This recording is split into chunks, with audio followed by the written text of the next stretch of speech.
Hello అండి, welcome back to కొలువుల బడి official YouTube channel. Guys, మనకు పోస్టల్ జీడీఎస్ నుంచి ఒక మంచి నోటిఫికేషన్ అనేది రావడం జరిగిందండి. 10th క్లాస్ అర్హతతో ఈ నోటిఫికేషన్ అనేది మనకు రావడం జరిగింది. ఇక వీటికి సంబంధించినటువంటి అప్లికేషన్ ప్రాసెస్ ఏ విధంగా ఉంటుంది, అలాగే మీరు తీసుకోవాల్సినటువంటి కొన్ని ఇన్స్ట్రక్షన్స్, అలాగే వీటికి సంబంధించినటువంటి ఏజ్ రిలాక్సేషన్ ఏ విధంగా ఉంటుంది, అలాగే పే స్కేల్ సంబంధించినటువంటి ఇన్ఫర్మేషన్ ఏ విధంగా ఉంటుంది, అలాగే అప్లికేషన్ సంబంధించినటువంటి డేట్స్ ఏ విధంగా ఉన్నాయి వీడియోలో క్లియర్గా ఎక్స్ప్లెయిన్ చేస్తానండి.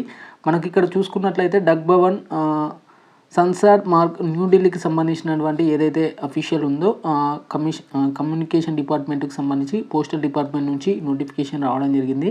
ఫ్రెండ్స్, ఇక్కడ చూసుకున్నట్లయితే ఇది వచ్చేసి Gramin Dak Sevak GDS online engagement schedule వచ్చేసి ఇక్కడ జూలై 2024కి సంబంధించినటువంటి మోడల్ నోటిఫికేషన్ అనమాట. ఇక వీటికి సంబంధించి కూడా డేట్స్ అనేది అప్డేట్ చేశారు ఖచ్చితంగా. ఇక్కడ పోస్టర్ చూసుకుంటే బ్రాంచ్ పోస్ట్ మాస్టర్ బీపీఎం, అలాగే అసిస్టెంట్ బ్రాంచ్ పోస్ట్ మాస్టర్, అలాగే డక్ సేవకు సంబంధించినటువంటి 3 వివిధ పోస్టర్స్ అయితే ఉండడం జరిగిందండి. మీరు ఒకవేళ అప్లై చేసుకోవాలనుకుంటే ఖచ్చితంగా మీ యొక్క రిక్రూట్మెంట్ బట్టి ఈ ఇండియన్ పోస్టల్ జీడీఎస్ ఆన్లైన్ ద్వారా అప్లికేషన్ అనేది పెట్టాల్సి ఉంటుంది. ముందుగా మీరైతే ఖచ్చితంగా రిజిస్ట్రేషన్ అయితే చేసుకొని ఉండాలండి. రిజిస్ట్రేషన్ చేసుకోవడానికి మీకు ఏమేమి అడగడం జరుగుతుందంటే, ముందుగా మీ యొక్క నేమ్, అలాగే మీ మొబైల్ నెంబర్ అడుగుతుంది. ఆ తర్వాత మీ యొక్క ఈమెయిల్ అడ్రస్ అడుగుతుంది. ఆ తర్వాత మీ మొబైల్ నెంబర్కి register mobile number and email అడ్రస్కి ఒక ఓటీపీ వస్తుంది. ఓటీపీ వచ్చినాక మీరు ఏం చేయాల్సిందంటే, మీ యొక్క మదర్ నేమ్, అలాగే మీ యొక్క ఫాదర్ నేమ్ కానీ లేదంటే మీ నేమ్ కూడా ఇక్కడ ఇన్సర్ట్ అయితే చేయాల్సి ఉంటుంది.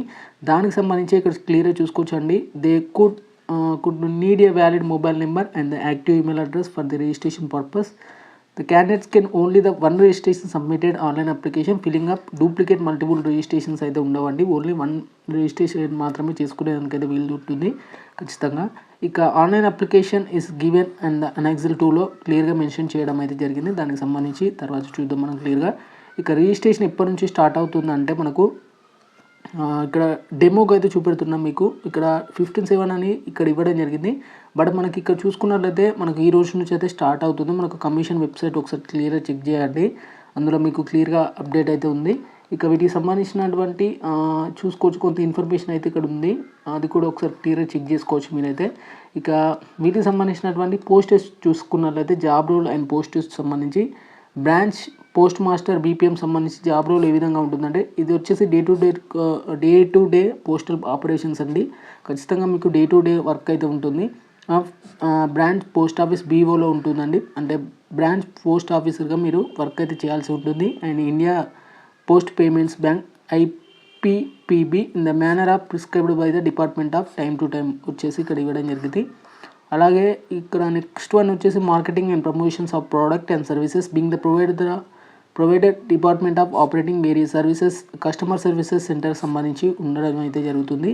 లైక్ ఇక్కడ డిపార్ట్మెంట్ ఏదైతే ఉందో దానికి సంబంధించినటువంటి వివిధ పార్సల్ సర్వీసెస్ ఉంటాయి కదా, వాటికి సంబంధించినటువంటి అడ్రస్ వెరిఫికేషన్ అనేది మీరు కొంతమంది చేయాల్సి ఉంటుంది. అంటే ఈ బీపీఎం సంబంధించి ఉంటుంది. కానీ ఇది వచ్చేసి in the single handed BOMs and BPMs has been overall responsibility of smooth and timely functional of office అండి, including mail convenience and mail డెలివరీకి సంబంధించి కూడా సిమిలర్గానే ఉంటుంది. ఇక రెసిడెన్స్ అండ్ అకామిడేషన్ సంబంధించి కూడా ఇక్కడ కొంత ఇన్ఫర్మేషన్ అయితే ప్రొవైడ్ చేయడం జరిగింది. Next assistant branch post master వచ్చేసి జాబ్ రోల్ ఏ విధంగా ఉంటుందంటే, salary sales and stamps and stationery convenience and delivery of mail door to door step exchange of mail with the account office సంబంధించినటువంటి చూసుకోవాల్సి అయితే ఉంటుంది. అదర్ ట్రాన్సాక్షన్ సంబంధించినటువంటి works కూడా వీళ్ళే చూసుకోవాల్సి ఉంటుంది. వీరు కూడా department of from the time to time maintain అయితే చేయాలి ఖచ్చితంగా. అలాగే మార్కెటింగ్ అండ్ ప్రమోషన్కి సంబంధించినటువంటి ఏవైతే ఉంటాయో వాటికి సంబంధించినటువంటి అండ్ కస్టమర్ సర్వీసెస్ సెంటర్ సిఎస్సికి సంబంధించినటువంటి డిపార్ట్మెంట్స్కి సంబంధించినటువంటి అన్ని అవసరాలు కూడా వీళ్ళే చూడాల్సి ఉంటుంది. ఇక నెక్స్ట్ ఏబీపీఎంకి సంబంధించి కూడా సిమిలర్ ప్రాసెస్ అయితే ఉండడం జరుగుతుందండి. నెక్స్ట్ డక్ సేవక్ అంటే పోస్ట్ ప్యాస్ అండి, వీళ్ళు ఉత్తరాలు అనేది చేరవేయాల్సి ఉంటుంది. అండ్ రైల్వే మెయిల్ సర్వీసెస్ కానీ లేకపోతే సబ్ పోస్ట్ ఆఫీసెస్ కానీ హెడ్ పోస్ట్ ఆఫీస్ నుంచి వచ్చినటువంటి ఏదైతే ఉత్తరాలను మీరు వివిధ క్యాడర్కి అయితే, అంటే వివిధ విలేజెస్ కానీ లేదంటే నార్మల్గా వివిధ సెక్టార్స్కి అయితే పబ్లిష్ అయితే చేయాల్సి ఉంటుంది. అంటే డోర్ స్టెప్ డెలివరీగా వీళ్ళు మీకు లెటర్స్ అనేది డోర్ టు డోర్ ఇవ్వాల్సి అయితే ఉంటుంది. ఇక Dak Sevak maybe have to work in sorting officers in railway mail services సంబంధించి కూడా ఉండడం అయితే జరుగుతుంది. కొన్ని విలేజెస్లో ఉంటాయి, కొన్ని ఇక్కడ డిపార్ట్మెంట్లో హెడ్ పోస్ట్ ఆఫీస్లో కానీ లేదంటే రైల్వే పోస్ట్ ఆఫీస్లో సంబంధించినటువంటి అక్కడ కూడా ఉండడం జరుగుతుంది. ఇక అలవెన్సెస్ చూసుకోవచ్చు. ఇక్కడ అలవెన్సెస్ సంబంధించినటువంటి ఇన్ఫర్మేషన్ కూడా ఉంది. బీపీఎం వాళ్ళకి ఎంత ఇస్తారంటే 12,000 నుంచి 29,000 మధ్య శాలరీ ఉంటుంది. ఏబిఏపీబీఎం అండ్ డక్సేవక్ వాళ్ళకి 10,000 నుంచి 24,000 వరకు మీకు వీటికి సంబంధించినటువంటి పే స్కేల్ అయితే ఉంటుంది. ఇక ఎలిజిబిలిటీ క్రైటీరియా చూసుకున్నట్లయితే ఏజ్ లిమిట్ వచ్చేసి ఫర్ 3 పోస్టెస్ అన్ని బీపీఎం అలాగే ఏబిపిఎంకి సంబంధించి అలాగే డక్ సేవకు సంబంధించి కూడా సిమిలర్గా ఈ 3 పోస్టులకు కలిపి మనకు 18 నుంచి 40 ఇయర్స్ వరకు అయితే ఏజ్ రిలాక్సేషన్ అయితే ఉంటుంది. ఇక ఏజ్ రిలాక్సేషన్ సంబంధించి చూద్దాం. ఎస్సీ ఎస్టీ షెడ్యూల్ క్యాస్టెస్ వాళ్ళకి 5 ఇయర్స్ ఉంటుంది. అదర్ బ్యాక్వర్డ్ క్లాసెస్ ఓబీసీ వాళ్ళకి 3 ఇయర్స్ ఉంటుంది. ఎకనామికల్ వీకర్ సెక్షన్కి ఈడబ్ల్యూఎస్కి నో రిలాక్సేషన్ అండి, వాళ్ళకి ఎప్పటికైనా అప్లికేషన్ అయితే పెట్టుకోవచ్చు. Person with benchmark disability PWD క్యాండిడేట్స్కి 10 ఇయర్స్ ఉంటుంది. పీడబ్ల్యూడీలోను ఓబీసీకి 13 ఇయర్స్ ఉంటుంది. ఎస్సీ ఎస్టీ పీడబ్ల్యూడీకి 15 ఇయర్స్ అయితే ఏజ్ రిలాక్సేషన్ అయితే ఉంటుంది. ఎడ్యుకేషనల్ క్వాలిఫికేషన్ వచ్చేసి 10th క్లాస్ పాస్ అయి ఉంటే సరిపోతుందండి. Next 10th class standard recognised by the board and detail post wise local language prescribed by the department వచ్చేసి నాక్సెల్ 3లో మెన్షన్ చేయడం జరిగింది. అక్కడ నుంచి కూడా క్లియర్గా చెక్ చేసుకోవచ్చు దీనికి సంబంధించిన ఇన్ఫర్మేషన్. నెక్స్ట్ అదర్ క్వాలిఫికేషన్ వచ్చేసి ఖచ్చితంగా కంప్యూటర్ నాలెడ్జ్ ఉండాలి కొంచెం, అలాగే నాలెడ్జ్ ఆఫ్ సైక్లింగ్ అంటే మీన్స్ ఆఫ్ లైవ్వుడ్ అనేది అంటే నీట్గా మాట్లాడే గుణం అయితే ఉండాలి ఖచ్చితంగా. ఎస్సీ ఎస్టీ ఓబీసీ పీడబ్ల్యూడీ క్యాండిడేట్స్కి రిజర్వేషన్ సంబంధించి చూసుకుంటే any valid certification in the prescribed format of support their claim సంబంధించి వీళ్ళకైతే ఇలాంటి రిజర్వేషన్ అంటే కొంచెం ఉంటుంది, వాళ్ళ రిజర్వేషన్ బట్టి క్యాస్ట్ని బట్టి ఉంటుంది. ఇక ఫార్మాట్ ఆఫ్ సర్టిఫికేట్స్ వచ్చేసి కూడా ఎన్ఎక్సెల్ 5లో ఉండడం జరిగింది, అది అక్కడ చెక్ చేయండి మీరు, క్లియర్ కట్గా ఉంటుంది. మీన్స్ ఇక్కడ కొన్ని జీవోస్ అయితే ఇవ్వడం జరిగింది. Categories of disability suitable for GDS posts సంబంధించి వారి యొక్క కేటగిరీస్ కూడా చెక్ చేసుకోవచ్చు. నెక్స్ట్ వీటికి సంబంధించినటువంటి ఇక్కడ క్లియర్గా చూసుకున్నట్లయితే communication selection process and physical verification of డాక్యుమెంట్స్కి మీరు ఏమేమి తీసుకెళ్లాలంటే మీకు ఒక మెసేజ్ అయితే రావడం జరుగుతుంది. ఆ తర్వాత మీరు తీసుకెళ్లాల్సినవి మీ యొక్క mark sheet, identity proof and caste certificate, PWD certificate, EWS certificate, transgender certificate ఒకవేళ ఉంటే, date of birth certificate and medical వచ్చేసి ఖచ్చితంగా తీసుకెళ్ళాలి. Government dispensaries, government primary health care centres etcetera అయినా పర్లేదు.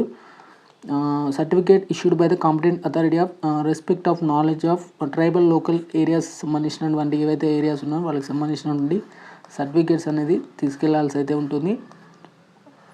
ఒకవేళ మీరు వెరిఫికేషన్ వెళ్ళిన సమయంలో మీకు వేరే వాళ్ళకైతే పోస్ట్ చేసి అయితే ఇచ్చే అవకాశం కూడా ఉంటుంది. ఇక వీటికి సంబంధించినటువంటి జనరల్ ఇన్స్ట్రక్షన్స్ కూడా ఇవ్వడం జరిగింది. ఇక గ్రామీణ డక్ సేవకు సంబంధించినటువంటి పొజిషన్ ఆఫ్ డివిజన్ సంబంధించి ఇక్కడ నెంబర్ ఆఫ్ పోస్టెస్ సంబంధించి ఆఫ్లైన్ అంటే వీళ్ళే ఫిల్అప్ చేయడం అయితే జరుగుతుంది. ఇక్కడ ఇన్స్ట్రక్షన్స్ చూసుకున్నట్లయితే ఇన్స్ట్రక్షన్స్ ఇవ్వడం జరిగింది. ఇన్స్ట్రక్షన్స్ ఫర్ ద అప్లికెంట్స్ వచ్చేసి రిజిస్ట్రేషన్ సమయంలో ఖచ్చితంగా మనకు ఇండియన్ పోస్టల్ జీడిఎస్లో మాత్రమే రిజిస్ట్రేషన్ అనేది చేసుకోవాలి. ఎనీ అదర్ ప్లాట్ఫామ్స్లో అయితే తీసుకునేదానికైతే వీలు ఉండదు. మళ్ళీ ఆఫ్లైన్లో అయితే ఉండదండి, కేవలం ఆన్లైన్లో మాత్రం చేసుకోవచ్చు మీరు ఖచ్చితంగా. ఇక in case of duplicate registration is found in alternating basic details the candidate such as registration will be removed from the selection process అంటూ కూడా ఇవ్వడం జరిగింది. అంటే ఒకవేళ మీరు రిజిస్ట్రేషన్ డ్యూయల్ రిజిస్ట్రేషన్ చేసుకుంటే మాత్రం మీరు జాబ్ కోల్పోయే అవకాశం కూడా ఉంటాయి. ఇక రిజిస్ట్రేషన్ చేసుకోవాల్సినటువంటి మీకు క్రైటీరియా ఏ విధంగా ఉంటుందంటే ఫస్ట్గా మొబైల్ నెంబర్ వెరిఫై చేసుకోవాలి ఓటీపీతోని, ఆ తర్వాత ఈమెయిల్ ఐడి వెరిఫై, తర్వాత ఆధార్ కార్డ్ నెంబర్, అలాగే information about the board and year of passing సంబంధించినటువంటి ఇన్ఫర్మేషన్ అనేది పెట్టాల్సి ఉంటుంది. నెక్స్ట్ వచ్చేసి 10th క్లాస్ మెట్రికులేషన్ ఎగ్జామినేషన్ సంబంధించిన డీటెయిల్స్ ఇవ్వాలి. అలాగే స్కాన్డ్ ఫోటో ఇన్ జేపీజీ ఫార్మాట్లో ఉండాలి, 50 KB అయితే ఉండాలి ఖచ్చితంగా.